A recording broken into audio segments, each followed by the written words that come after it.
Hi, and welcome to another edition of the Rice Report. I'm coming to you from my office, your office here in Rockville, to talk to you and update you about things that are going on here at the Montgomery County Council. It's been a while, so there have been a lot of things that have happened and a lot of things that are currently before the council. Let's talk about one of the first that I'm sure you've seen in either the headlines in the newspapers or heard about on the news, and that's the grand opening of our Clarksburg Premium Outlets. Clarksburg Premium Outlets is now officially open. Enjoy your day of shopping. This outlet mall represents over 800 jobs that are coming to Montgomery County and have represented the largest single opening of assignment outlets worldwide. It certainly is a testament to the amount of economic development opportunity that currently exists in Montgomery County, and it's also a testament to the great support that a lot of our folks in the community have for some of our retail establishments. I work just down, one exit down, so this will definitely be one of my lunch spots. Very excited to see what the future holds for the various businesses that want to do business with our Clarksburg Premium Outlets. And I'm very excited about the opportunity for all the people who get to work, shop, live, play, and enjoy all the amenities that Clarksburg Retail Outlets has to offer. I want to talk to you a little bit about our Council Member for a Day program because it was a very exciting opportunity for one young student, Angela Wu, to come in and learn a little bit about the Montgomery County Council and what it is that we do on a day-to-day basis. Angela is going to be spending the entire day with us as a council member. It's a great idea. I think the more we can give students real application, real understanding in the context and the experience of different kinds of jobs, different kinds of responsibilities, different kinds of thinking, the better we're preparing students for whatever that next step is in life. She wrote a fantastic essay about really talking about diversity and how we incorporate that into our curriculum, how we make sure that for us that we're delivering a message to all of our students about succeeding and incorporating them and bringing them all together. Something that speaks to me, something that we need to do in terms of lifting all of our students and really getting them involved and engaged. The County Council of Montgomery County, Maryland hereby congratulates Angela Wu for being selected as the first ever honorary Montgomery County Council Member for a Day. She's very excited about today's opportunity, especially she just learned about how the U.S. government at all the levels works, brought all the documents she needed, and she read all the the bills which are going to be passed today. So she did a lot of work for today's work, and this is a great opportunity for her to have a first-hand experience to see how the government at local level works, how to pass the legislation bills, and she's overly excited. She's going to be sitting at the dais and basically serving in the same role as a council member, and so I'm honored to have her here. She's a fantastic student, as I'm sure a lot of folks will find out by talking to her, and we're just really excited about the opportunity. So I really want to welcome Angela, I'm very proud about the great work that she's done up to this point. I took an AP government course last year, and we learned a lot about government and how it's structured, and I thought it was really interesting and it's really unique, especially we learned about the history of it and why it's so special. So I wanted to be able to be a part of it and really experience it firsthand instead of just learning about it. So I did this competition to be able to get the experience. As you work through this, think about explaining this to Ms. Wu. Think about in your head, can Ms. Wu understand what we're doing and why? It's a good test of us as we sort through this. So, Mr. Orland, keep that in mind. Buckle your seatbelts. It'll be a bumpy ride. Ms. Wu, we turn to you for help on that as well.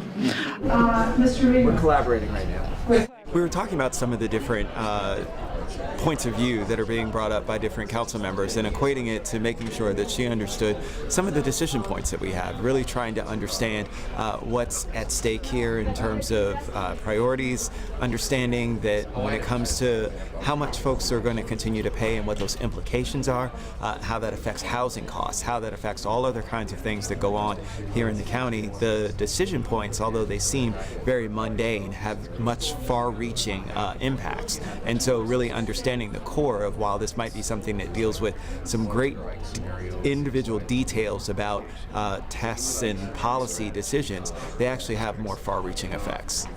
it's just really unique to be able to sit with all the council members and see what it's really like up front with everybody. So a lot of people ignore what happens on the city or the district level because they don't think it's as important as the national level, but really after the hearing today you can tell it's really important that people should be more engaged in not just the national things but also district and city level things. I had an opportunity not too long ago to visit our Conowingo Dam, which is located right near the border between Maryland and Pennsylvania. You may not know, but I chair the Chesapeake Bay Water Resource Policy Committee for our Metropolitan Washington Council of Governments. And it's an opportunity for me to understand a lot about what's happening in our environment and how we need to protect our water resources. Working regionally with our counterparts across the state lines in both Pennsylvania and New York, to ensure that when it comes to our pollution, when it comes to policies that protect our water resources, we need to be aligned. And we need to do that so that the future sustainability of our water resources is there for many, many generations to come. That can only happen with some of the policies and procedures that we've put in place here in Maryland. And we hope that some of our neighboring jurisdictions will cooperate and do the same.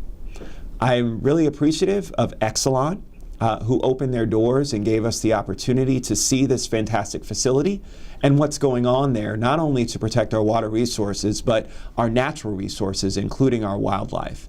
It's an amazing thing, and I encourage all of you, should you get a chance, to go out and visit.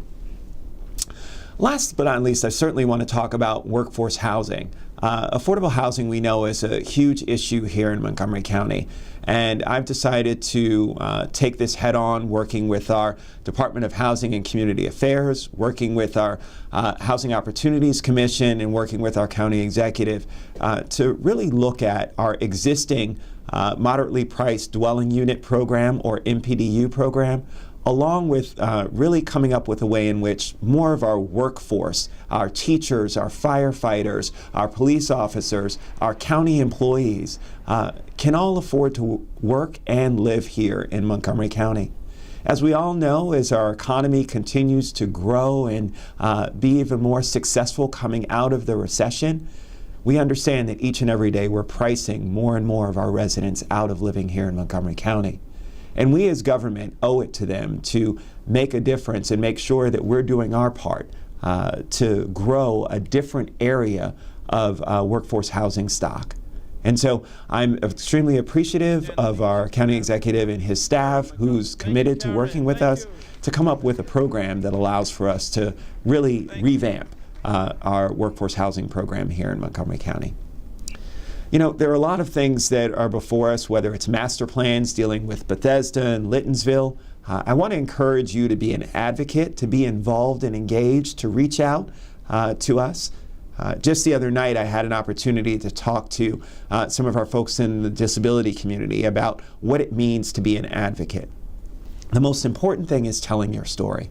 The most important thing is reaching out to us and letting us know how you feel about these various issues. So I encourage you to call me in my office, 240-777-7955. You can also email me. It's councilmember.rice@montgomerycountymd.gov. And of course, you can always reach out to us on Facebook and on Twitter. I want to thank you again for tuning to another edition of the Rice Report. I really do hope to hear from you about issues that matter to you so we can make together a better place for all Montgomery County residents to live, work, and play. Thanks so much. Take care, and God bless.